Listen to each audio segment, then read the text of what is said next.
नक्सली मुठभेड़ में शहीद हुए वीर जवान नरेश ध्रुव राजकीय सम्मान के साथ अंतिम विदाई आज बीजापुर जिले में नक्सली मुठभेड़ के दौरान वीर गति को प्राप्त हुए छत्तीसगढ़ पुलिस के जांबाज जवान नरेश ध्रुव का पार्थिव शरीर आज दोपहर 2 बजे विशेष हेलीकॉप्टर से उनके गृह जिले बलौदाबाजार लाया जाएगा। शहीद जवान को श्रद्धांजलि देने के लिए चक्रप्राणी शुक्ला हाई स्कूल मैदान में प्रशासनिक अधिकारी, पुलिस विभाग के वरिष्ठ अधिकारी और बड़ी संख्या में ग्रामीण एकत्रित होंगे। प्रशासन ने पूरे सम्मान और गरिमा के साथ श्रद्धांजलि समारोह आयोजित करने की सभी तैयारियां पूरी कर ली हैं। गार्ड ऑफ ऑनर और राजकीय सम्मान। श्रद्धांजलि समारोह के बाद शहीद नरेश ध्रुव को गार्ड ऑफ ऑनर दिया जाएगा। इसके पश्चात उनका पार्थिव शरीर उनके पैतृक गांव गुर्रा भाटापारा ले जाया जाएगा, जहां उन्हें राजकीय सम्मान के साथ अंतिम विदाई दी जाएगी। शहीद की वीरता अमर रहेगी, एडिशनल एसपी अभिषेक सिंह ने कहा। शहीद नरेश ध्रुव की वीरता और बलिदान को सदैव याद रखा जाएगा। प्रशासन ने उन्हें पूरे सम्मान के साथ अंतिम विदाई देने की सभी तैयारियां पूरी कर ली हैं। शहीद नरेश ध्रुव की शहादत को संपूर्ण छत्तीसगढ़ नमन करता है। उनका बलिदान नक्सल उन्मूलन के संघर्ष में एक मिसाल रहेगा। नक्सली मुठभेड़ में वीर गति को प्राप्त हुए नरेश ध्रुव राजकीय सम्मान के साथ अंतिम विदाई आज छत्तीसगढ़ के बीजापुर जिले में हुई। नक्सली मुठभेड़ में वीर जवान नरेश ध्रुव ने अपनी मातृभूमि की रक्षा करते हुए सर्वोच्च बलिदान दिया। उनकी शहादत की खबर से पूरे प्रदेश में शोक की लहर दौड़ गई है। आज दोपहर 2 बजे उनका पार्थिव शरीर विशेष हेलीकॉप्टर से उनके गृह जिले बलौदाबाजार लाया जाएगा।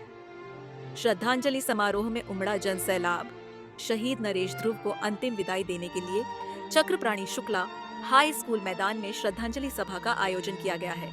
इस दौरान प्रशासनिक अधिकारी, पुलिस विभाग के वरिष्ठ अधिकारी, जनप्रतिनिधि और हजारों की संख्या में ग्रामीण उनकी शहादत को नमन करने के लिए मौजूद रहेंगे। एडिशनल एसपी अभिषेक सिंह ने कहा, शहीद नरेश ध्रुव की वीरता को हमेशा याद रखा जाएगा। प्रशासन ने उन्हें पूरे सम्मान के साथ अंतिम विदाई देने की सभी तैयारियां पूरी कर ली हैं। गार्ड ऑफ ऑनर और राजकीय सम्मान। श्रद्धांजलि समारोह के बाद शहीद नरेश ध्रुव को पुलिस विभाग द्वारा गार्ड ऑफ ऑनर दिया जाएगा। इसके बाद उनका पार्थिव शरीर उनके पैतृक गांव गुर्रा भाटापारा ले जाया जाएगा, जहां राजकीय सम्मान के साथ उनकी अंत्येष्टि की जाएगी। परिवार और गांव में शोक लेकिन गर्व भी। शहीद नरेश ध्रुव के परिजनों का कहना है कि उनका बेटा देश की रक्षा करते हुए शहीद हुआ। यह उनके लिए गर्व की बात है। हालांकि उनकी शहादत से परिवार के साथ पूरा गांव गमगीन है। उनके पिता ने कहा, मेरा बेटा देश की सेवा करते हुए अमर हो गया। यह हम सब के लिए गर्व की बात है। शहादत को नहीं भुलाया जाएगा। प्रदेश के मुख्यमंत्री समेत कई वरिष्ठ नेताओं और अधिकारियों ने शहीद नरेश ध्रुव की शहादत को नमन करते हुए श्रद्धांजलि अर्पित की। सरकार की ओर से उनके परिवार को हर संभव सहायता प्रदान करने की घोषणा की गई है।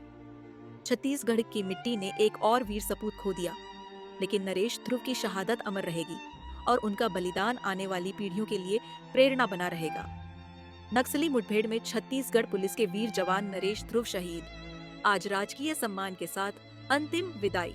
बलौदाबाजार बीजापुर जिले में नक्सलियों के खिलाफ चलाए जा रहे अभियान के दौरान छत्तीसगढ़ पुलिस के वीर जवान नरेश ध्रुव नक्सली मुठभेड़ में शहीद हो गए।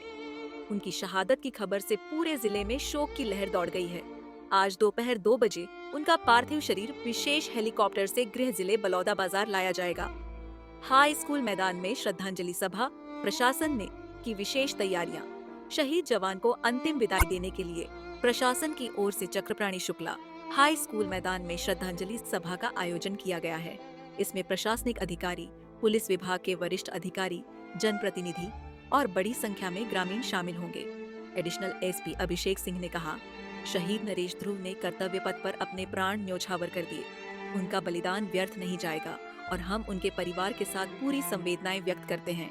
प्रशासन ने पूरे सम्मान के साथ अंतिम विदाई देने की सभी तैयारियां पूरी कर ली हैं। गार्ड ऑफ ऑनर के बाद पैतृक गांव में अंतिम संस्कार। श्रद्धांजलि समारोह के बाद शहीद नरेश ध्रुव को पुलिस विभाग की ओर से गार्ड ऑफ ऑनर दिया जाएगा। इसके बाद उनका पार्थिव शरीर उनके पैतृक गांव गुर्रा भाटापारा ले जाया जाएगा, जहां राजकीय सम्मान के साथ अंतिम संस्कार किया जाएगा। गांव में शोक। परिजनों ने कहा, बेटे की शहादत पर गर्व। शहीद नरेश ध्रुव के घर पर मातम पसरा हुआ है, लेकिन परिवार को अपने बेटे की शहादत पर गर्व है। उनके पिता ने कहा, मेरा बेटा देश की सेवा करते हुए वीर गति को प्राप्त हुआ। हमें दुख जरूर है, लेकिन गर्व भी है कि उसने वर्दी का फर्ज निभाया। सरकार की ओर से आर्थिक सहायता की घोषणा। प्रदेश सरकार ने शहीद नरेश ध्रुव के परिवार को आर्थिक सहायता देने की घोषणा की है। साथ ही परिवार के एक सदस्य को सरकारी नौकरी देने की बात भी कही गई है। मुख्यमंत्री समेत कई नेताओं ने दी श्रद्धांजलि। मुख्यमंत्री, गृह मंत्री और वरिष्ठ अधिकारियों ने शहीद नरेश ध्रुव को श्रद्धांजलि अर्पित की और कहा कि उनका बलिदान छत्तीसगढ़ पुलिस की वीरता और नक्सल उन्मूलन के संकल्प का प्रतीक रहेगा। शहीद नरेश ध्रुव की शहादत को हमेशा याद रखा जाएगा। उनका बलिदान आने वाली पीढ़ियों के लिए प्रेरणा बना रहेगा। नरेश